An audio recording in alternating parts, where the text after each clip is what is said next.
I come from a country of roads, a place called the United States of America, where the roads tie together 3,000 miles of desert and mountain and valley.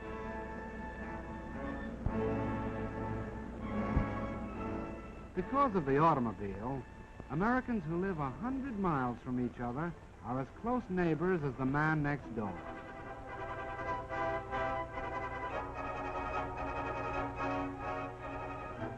Long before my time, the look of the landscape was already changing. Men were dreaming about new cities of long avenues and wide spaces to live in. These cities were planned. They were even built. But in miniature, only. Because this dream, like every other dream of a free people, was threatened, the men of my country went to war.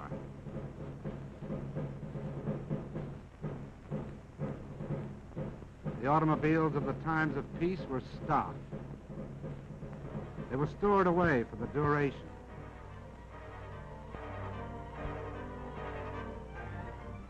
A new kind of army mule on wheels was needed to keep up with the motor divisions that took to the highway. And that's what I was going to be. The job of figuring me out was given to the automobile industry. Every year, men like these had designed a new and more beautiful collection of cars. These new models were presented like debutantes at auto shows that were the social events of the season. In the hands of these experts, there was no telling just what I might turn out to be. A beautiful sedan, maybe, with all the gadgets and devices. A handsome roadster. Maybe a peacock. They worked on me and worked, and finally, here's what came out. Can this be an automobile, men wondered? Looks more like a four-wheel Beetle, one of them said.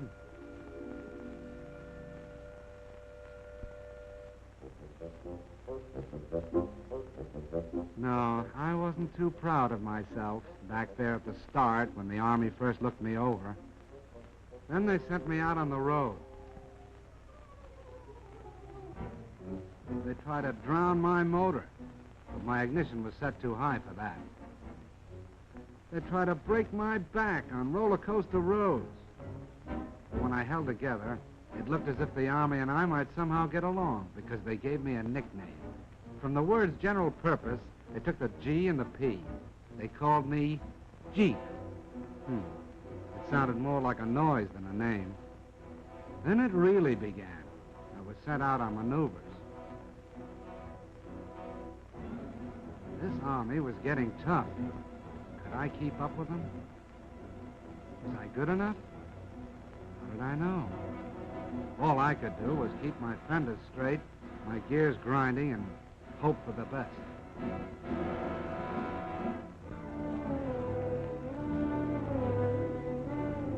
And the things they asked me to do, like rivers, for instance. I had to be light enough to cross water in my own canvas tarpaulin.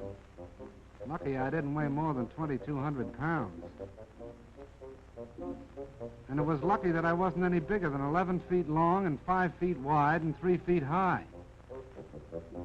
Because when the outfit took to the air, they expected me to go right along with them.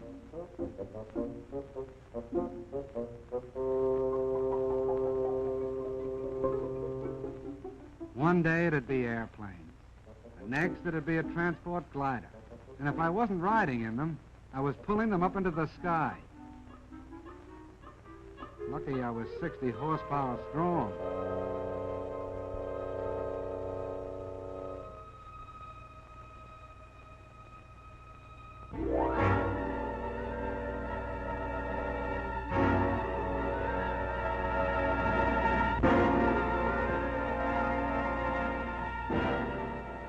The Army was getting tougher, preparing itself for the big offensives that were coming.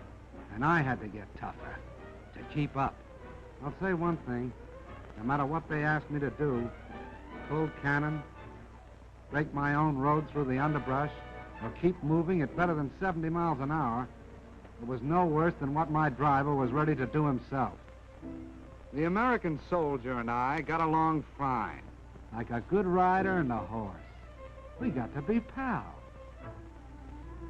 But even so, I had my doubts. Most of the machines around me had proved themselves in battle. I was still on probation.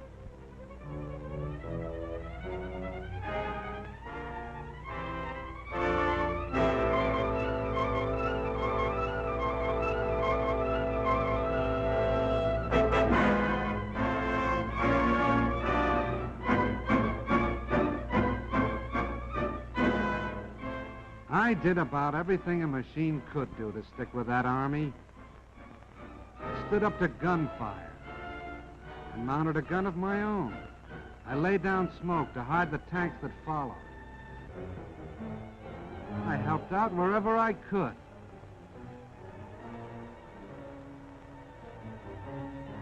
I even learned how to splash across rivers.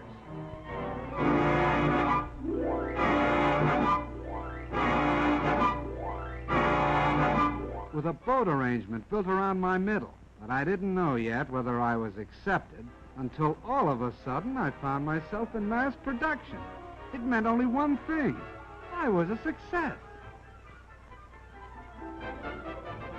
I was getting turned out one every 2 minutes. 30 Jeeps an hour. What do you think of that? All of a sudden, I found that I was a popular kind of character. I was marching right up there in front with the band. I was meeting movie stars, and we went out driving together. We sold war bonds right down the streets of Washington, D.C. itself. I was a success. I got all set to go traveling. They credit me up for shipment overseas to do the job I was built for.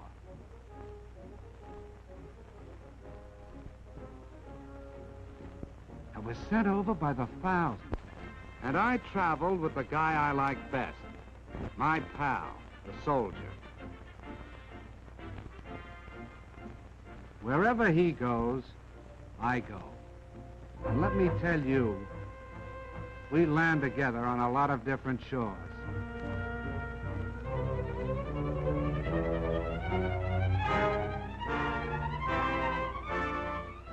I went to work in the South Sea Islands. I fought mud in North Africa.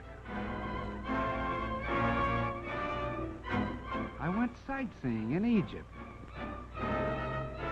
And in China, I teamed up with General Stilwell, with General Chennault and his Flying Tigers. I kept from freezing up in Alaska and from boiling down in Timor. I traveled with General MacArthur in New Guinea. I was a success.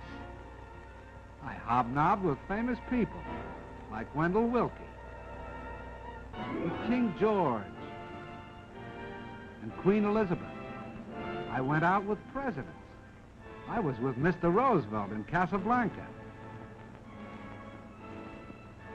And I was part of the victory in North Africa. I was a success. But the thing that makes me a success most of all is this. I've made a friend. I mean the soldier. Wherever you see one of us, the other won't be far behind. And that goes for now, when we're fighting together, and for after the war, when we'll be building together. Because the rumor is going around that the Jeep is here to stay.